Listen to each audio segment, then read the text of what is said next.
Vai começar o Juridicast. Olá, pessoal. Sejam muito bem-vindos a mais um episódio do nosso podcast. Hoje vamos falar sobre algo que parece técnico, mas afeta diretamente quem atua no direito civil, contratual e até processual, as modalidades do pagamento indireto. Quando mal aplicadas, essas ferramentas geram litígios desnecessários, e é exatamente isso que a gente quer evitar. E para isso, tenho comigo um time que entende do assunto.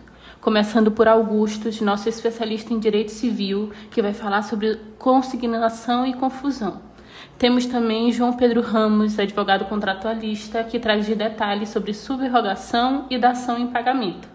O professor Jorge, referência em direito processual, vai abordar a novação e a remissão. E João Pedro Vitoriano, que vive a prática jurídica, vai comentar sobre imputação de pagamento e compensação. Vamos lá? Augusto, vamos conversar com você. Explica pra gente o que é a consignação em pagamento e em que situações ela pode ser usada para evitar um processo. Claro, Giovana. A consignação é uma forma legal do devedor de se libertar da obrigação quando o credor se recusa a receber ou ele não está disponível. Ele pode fazer o depósito judicial e assim quitar a sua dívida, mas ela precisa ser feita com cuidado, senão o juiz não aceita. Tu consegue dar um exemplo prático da consignação? Consigo sim. Imagine que o locatário de um imóvel tenta pagar o aluguel, mas o locador se recusa a receber sem justificativa. Para evitar mora e eventual ação de despejo, o locatário pode consignar judicialmente o valor em uma ação específica, demonstrando boa-fé e se desonerando da obrigação. E a confusão? Parece nome de problema, mas é uma solução, né? É isso mesmo.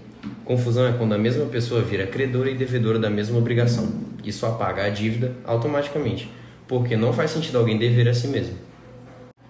João Pedro, agora é contigo. O que é a tal da subrogação e como ela aparece nos contratos?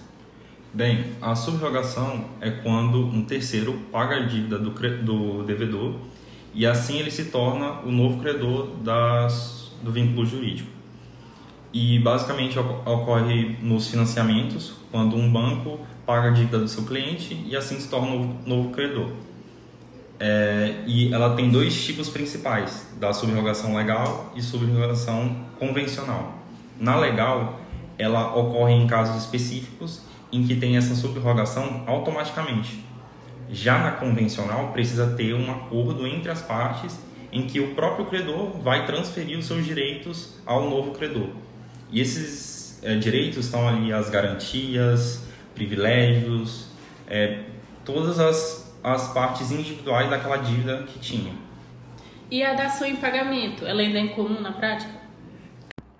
A dação em pagamento é muito comum no mercado imobiliário, principalmente como uma forma de quitação de uma dívida.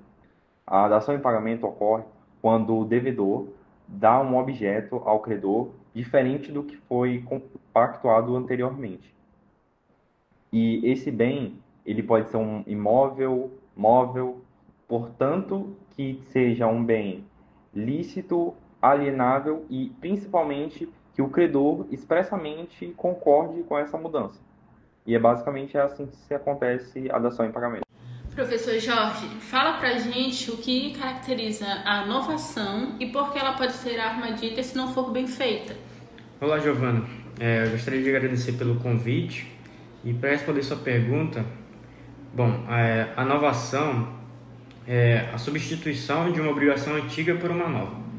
Pode mudar o objeto, o devedor ou até o credor, mas para valer tem que estar muito claro que a anterior está sendo extinta, senão vira uma espécie de duplicidade e pode gerar disputa. E a remissão de dívida, que seria uma espécie de perdão, como funciona juridicamente? A remissão funciona basicamente como um perdão da dívida feito pelo credor, de forma voluntária e para evitar problemas. Recomenda-se que seja formalizada documentalmente, garantindo segurança jurídica para ambas as partes. João Pedro, você que vive a prática jurídica no dia a dia, deve ver muito erro de imputação de pagamento, né? Muito mesmo. O cliente faz o pagamento achando que está quitando uma dívida específica, mas o valor vai parar em outra. E aí, já viu, né? Isso acontece quando o devedor não informa claramente qual dívida quer pagar. Aí, se o contrato também não traz uma regra, o credor pode escolher como quiser. A imputação é justamente a ferramenta que resolve isso. ela serve para proteger o devedor e garantir que o pagamento vá para o lugar certo. O ideal, na verdade, é que o devedor diga logo no ato do pagamento e qual dívida se refere, mas se ele não disser nada, o credor escolhe. E a compensação de dívidas entre as partes? Quais são os cuidados? Rapaz, a compensação é uma ferramenta muito útil.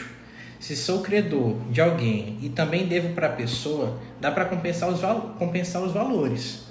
E a obrigação é extinta até o limite da menor. Gente, que bate-papo enriquecedor foi esse. Obrigada, Augusto, João Pedro, os dois João Pedro e Jorge, por compartilharem tanto conteúdo prático com a gente. Fica o recado. Entender as modalidades de pagamento indireto é uma forma de prevenir litígios e de fazer um direito mais eficiente. E você que está ouvindo, compartilhe esse episódio com quem precisar saber disso. Até a próxima.